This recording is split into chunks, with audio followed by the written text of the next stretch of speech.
Alright guys, so this week from the feet we're going to be doing our Soto Gari and then the foot sweep off the Soto Gari.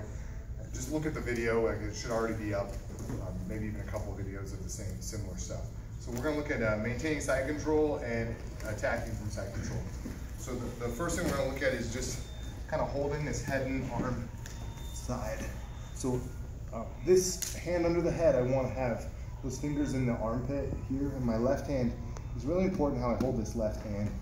Like a lot of people will kind of gable grip their arms together here, and it does a really good job of keeping them like close. I can put a whole lot of pressure on here, chest to chest.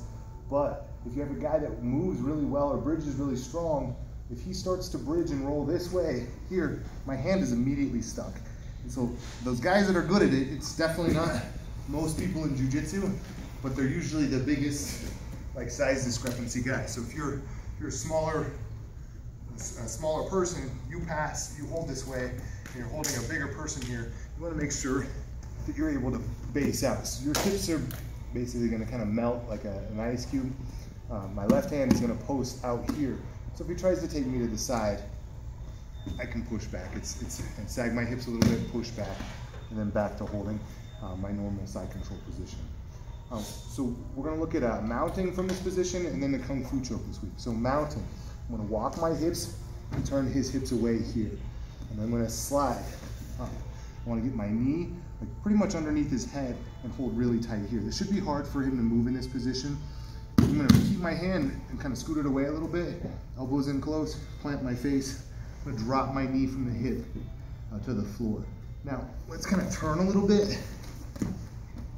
So I have really lanky legs. You can see that my foot, if I just kind of went to the mount, he's going to catch it between his legs. So I want to keep his legs folded here, okay? And now what I want to do is move my body more so I'm not